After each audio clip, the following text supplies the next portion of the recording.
Land of the free, home of the brave. And now, Bigfoot? The United States of America has always sported a list of unique epithets, but Bigfoot may quickly rise to become one of the most unusual of them all, and one of the most apt. In recent years, as concern has grown worldwide over the toll that modern life is taking on the environment, the United States has proved itself as a leader in vocalizing the need for change, but also as one of the nations that treads most heavily on our environment today. In fact, ask any average American on the street and they'll likely agree that the environment is the one issue where something needs to be done, but where precious few actions are actually being taken. Even as new technologies are being dreamt up and developed daily by innovators across the nation, the United States still remains one of the only countries that has not signed the UN's Kyoto Climate Treaty, does not have a legal cap on carbon emissions, and is responsible for about a fifth of the world's greenhouse gas emissions to boot. All of this just goes to prove that the current paradox that defines American environmentalism has been caused by a mix of misconceptions that the last presidency failed to address and the next presidency must handle without hesitation.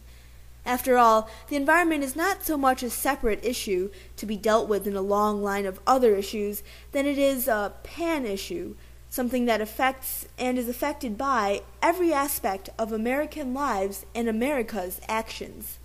In fact, if there was one issue that could encompass the areas of science, health, and technology simultaneously, the environment would be it.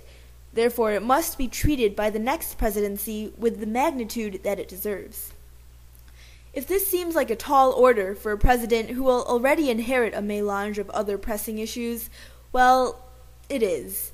Some would say that if the next president really wanted to devote all of his time toward improving the environment, he would be working in the headquarters of the EPA instead of in the Oval Office. However, the truth remains that even a senior official of the EPA still doesn't have as much influence over and access to the American people as the president. Therefore, if the next president could succeed in transforming the mindset of the American people, much of the work that would have to be done regarding the environment would take care of itself. In other words, the cure for America's epidemic of big, unenvironmental feet could actually lie in fixing America's head. It's been done before. In the 1930s, FDR guided the American people through the Great Depression and caused a unique mindset of frugality to spring up in the process.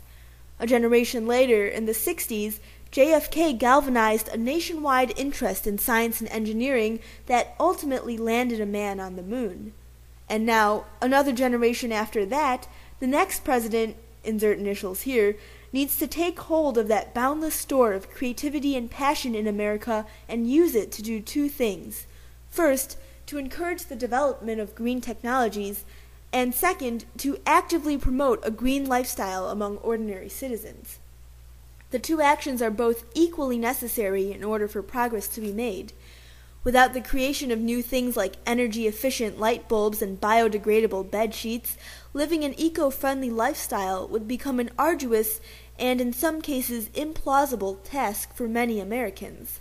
On the other hand, all the new green products in the world wouldn't do any good if their consumers didn't realize that going green doesn't just mean buying eco-friendly products, but actually integrating those products into a lifestyle that's environmentally conscious overall. Consumerism isn't the end, it's only the beginning step toward reducing America's environmental footprint, and that is the point that the next president must make to the American people during his tenure. He and the next Congress need to renovate the idea of environmentalism to mean more than just the old adage of reduce, reuse, recycle. After all, the potential is there for America to become a leader in the environmentalist movement, both in its words and in its actions. The key to unlocking this potential lies in the next president's hands, and it is only through realizing this potential that the technologies we use on a daily basis will come to benefit not only ourselves, but the many generations who will come after.